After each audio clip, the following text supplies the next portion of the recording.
Bonsoir, bonsoir à tout le monde, bonsoir. J'étais occupée à faire autre chose, mais en moi, je tenais à partager un verset qui me tient à cœur. Je tenais à parler à quelqu'un, je ne sais pas quelle est la situation que vous traversez, je ne sais pas d'où vous êtes, mais c'est que je j'aimerais juste partager, je j'aimerais juste parler de Dieu, car la Bible dit, l'homme ne vivra pas seulement de la nourriture, mais de toute parole qui vient en lui. J'aimerais partager 2 Rois 7, versets 1 à 11. La Bible déclare ainsi, Élisée dit, écoutez la parole de l'Éternel, ainsi parle l'Éternel, demain à 7 heures, on aura une mesure de fleur de farine pour un siècle et 2 mesures d'orge pour un siècle à la portée de Samarie. L'officier sur la main duquel s'appuyait le roi répondit à l'homme de Dieu, quand l'Éternel fera des fenêtres au ciel, pareille chose arrivera-t-elle? Élisée lui dit, tu le verras de tes yeux, mais tu n'en mangeras point. Il y avait à l'entrée de la porte 4 lépreux qui se dirent l'un à l'autre, quoi? Resterons-nous ici jusqu'à ce que nous mourions? Si nous songeons à entrer dans la ville, la famine est dans la ville, et nous y mourrons. Et si nous restons ici, nous mourrons également. Allons-nous jeter dans le cas des Syriens? Si nous font mourir, nous mourrons. Ils partirent donc au crépuscule pour se rendre au camp des Syriens. Et lorsqu'ils furent arrivés à l'entrée du camp des Syriens, voici, il n'y avait personne. Le Seigneur avait fait entendre dans le camp des Syriens un bruit de chars, un bruit de chevaux. Le bruit de grandes armées, ils étaient assis dit à l'autre, voici le roi d'Israël a pris à sa solde contre nous le roi des Égyptiens pour venir nous attaquer. Ils s'élevèrent et prirent la fuite au crépuscule, abandonnant leurs tentes, leurs chevaux et leurs ânes, le camp tel qu'il était, et s'enfuirent pour sauver leur vie.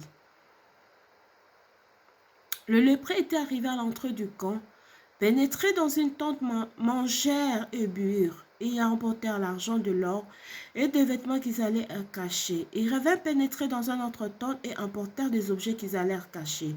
Puis ils se dirent l'un à l'autre, nous n'agissons pas bien.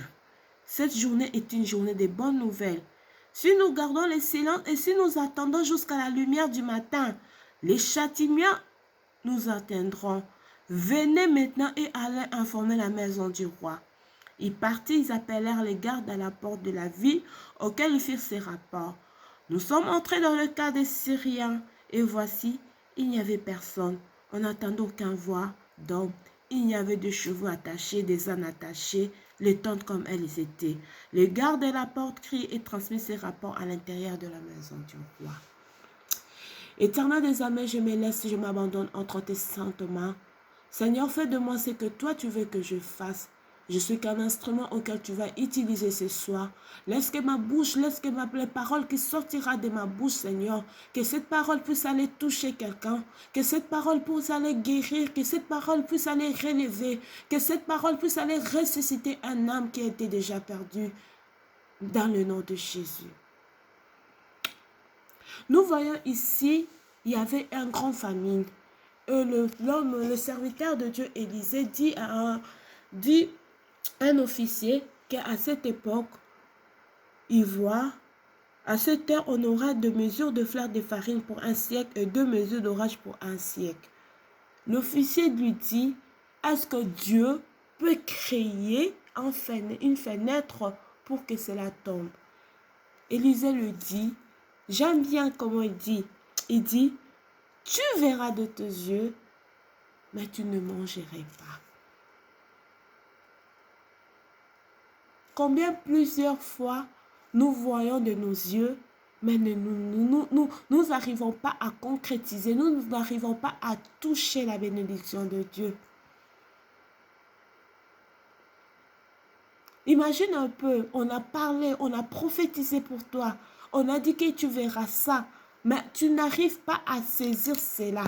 Tu n'arrives pas à prendre, tu n'arrives pas. Pose-toi les bonnes questions. Cet officier était là, il y avait un grand famine. Et l'homme de Dieu le dit, à cette époque, demain, il y aura de la farine. Mais l'incrédulité de cet officier lui dit, même s'il y a un fenêtre au niveau du ciel, regardez comment est-ce que notre imagination, regardez comment est-ce que nous limitons la bonté de Dieu. Regardez comment est-ce que nous-mêmes, nous sommes les obstacles de notre bénédiction. L'incrédulité. Cet officier, pour lui, c'était la fin. Pour lui, il ne pensait même pas qu'ils avaient un Dieu. Tandis qu'ils avaient un Dieu qui était avec eux. Tandis qu'ils avaient un Dieu qui était en peur. Tandis qu'ils avaient un Dieu qui pouvait faire au-delà de leurs pensées. Et en plus de ça, il y avait avec eux un serviteur de Dieu qui était à côté. Mais cet homme incrédule qu'il était, cet homme a dit quoi? Non, même s'il y a la fenêtre, même s'il y a la fenêtre au niveau du ciel, la bénédiction ne va pas arriver. Des fois, tu es en train de chercher à gauche, à droite pour savoir pourquoi telle chose ne m'arrive pas, pourquoi telle chose je n'arrive pas à saisir, pourquoi l'homme de Dieu a parlé, pourquoi la servante de Dieu a parlé, mais je n'arrive pas à tenir, je n'arrive pas à avoir quelque chose dans ma vie. Est-ce que tu crois d'abord que tu as un Dieu? Est-ce que tu crois d'abord qu'il y a un Dieu qui accomplit des choses au-delà de nos pensées? Est-ce que tu crois d'abord en la personne qui est devant toi qui te parle de Christ? Cet officier, il connaissait, tout le monde connaissait Élisée. Tout le monde savait qui était Élisée. Tout le monde avait vu ce que Élisée, ce que Dieu avait fait à travers ce serviteur de Dieu. Mais quand l'homme a parlé, lui, qu'est-ce qu'il a dit? Il a mis la négativité. Lui, il a mis la limitation. Combien de fois Dieu parle à travers un de ses rois? Combien de fois Dieu te donne une parole? Mais il suffit juste d'accepter cette parole, mais tu ne l'acceptes pas.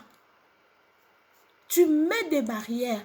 Cet officier, à cause de son incrédulité, l'homme de Dieu lui a dit, tu verras, mais tu ne vas pas le manger.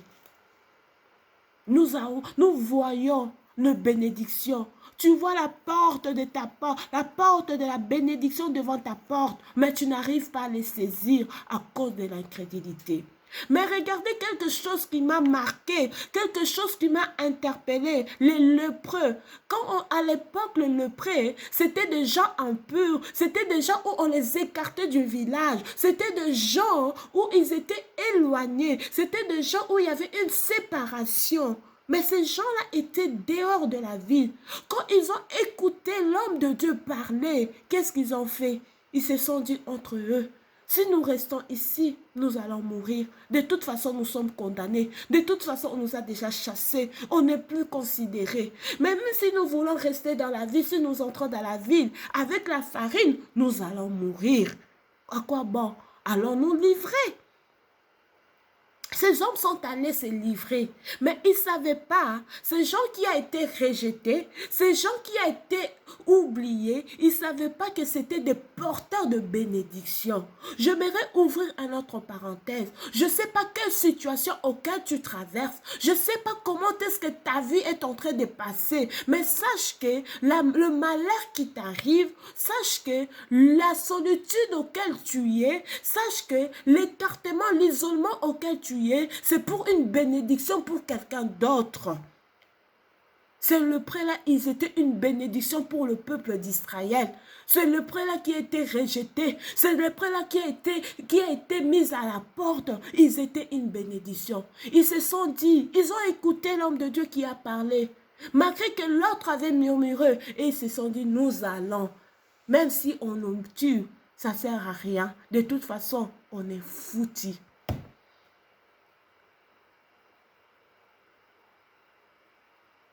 J'aimerais dire à une personne, j'aimerais parler au lépreux, Le lépreux, aujourd'hui, j'appelle, un lépreux, c'est toute personne qui est inconsidérée. C'est toute personne qui ne voit pas le bout des sorties. C'est toute personne qui est limitée par des situations auxquelles il ne trouve même pas la solution. C'est toute personne qui est rejetée de sa famille. Le lépreux que je parle ce soir, c'est toute personne qui se considère qui ne fait plus partie des dictionnaires, qui ne fait plus partie. Car ce lépreux-là, à l'époque, quand je t'ai essuyé, on te rejetait, on te faisait sortir de la ville, afin de ne pas contaminer, afin de ne pas amener la mort. Tu étais exclu. Mais cette exclusion pour ce lépreux-là, ils ne savaient pas que dans leur exclusion, Dieu les avait choisis afin d'être ceux qui allaient ramener la bonne nouvelle en Israël.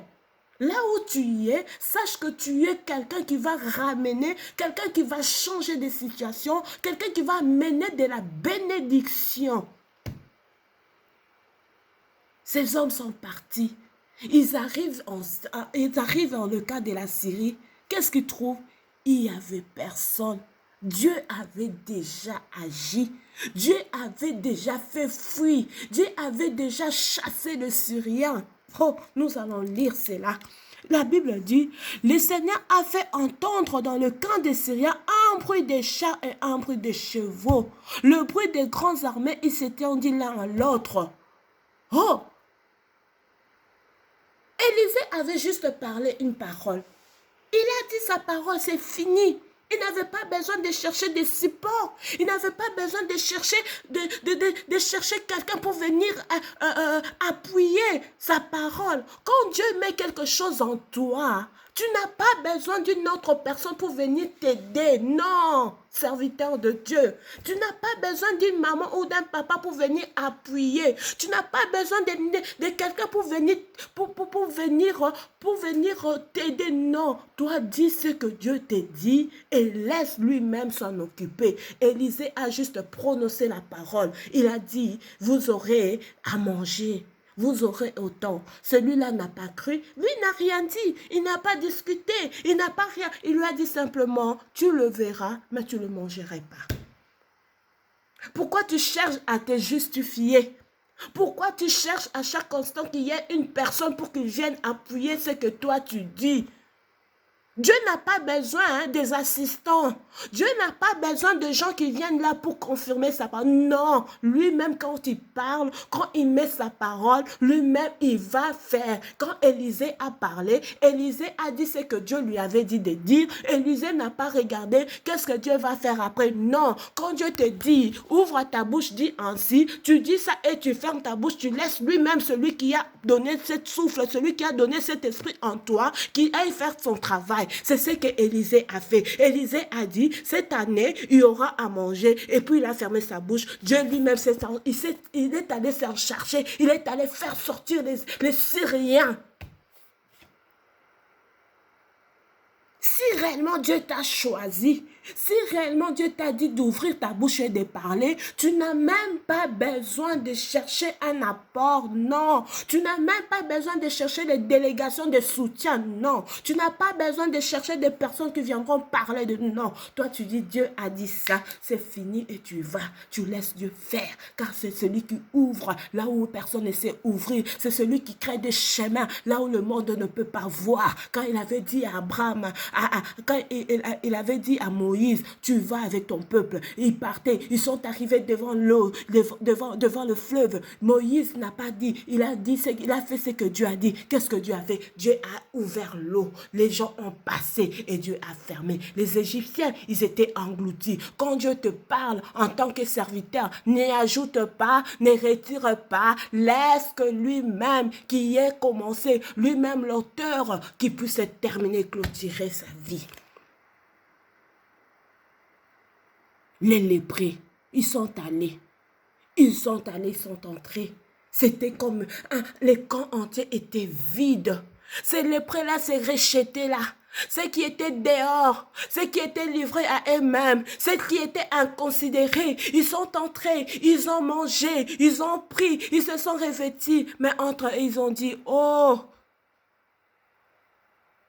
n'est-ce pas qu'on fait du mal? Une bonne nouvelle comme ça. N'est-ce pas qu'on fait du mal?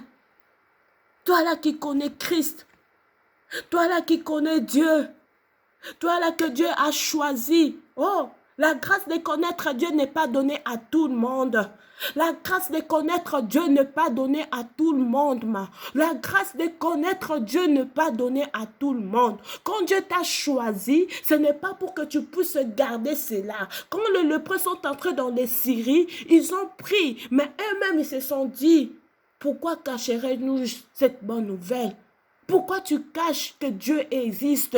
Pourquoi tu caches que ce Dieu qui récompense ceux qui les cherchent? Pourquoi tu caches ce Dieu qui donne la paix? Pourquoi tu caches que ce Dieu qui transforme? Pourquoi tu caches que ce Dieu qui guérit? Pourquoi tu caches que ce Dieu qui change de situation? Le lépreux dit, si nous cachons, il y aura quelque chose. Nous devons aller dire. Ils partirent, ils appelèrent les gardes de la porte et dirent, nous sommes entrés dans les cas des Syriens. Aucune voix d'homme, n'y avait que des cheveux attachés, des ânes attachés. Les gardes allaient apporter la bonne nouvelle. Aujourd'hui, j'aimerais parler à quelqu'un. J'aimerais parler à quelqu'un. Peu importe la situation où tu es, peu importe dans la solitude auquel tu es, ces lépreux-là, pour eux, ils étaient malades. Mais moi, maintenant, je comprends. Dieu a voulu qu'ils soient malades. Dieu a voulu qu'ils portent cette charge de lèpre pour aller, parce que c'était des messagers qui allaient amener la bonne nouvelle en Israël. L'état où tu es, la situation auquel tu traverses, ce que tu vis, Dieu t'a donné la capacité. Tant que tu as la vie, tu as le pouvoir, tu es au Sainte Shikabala Santa.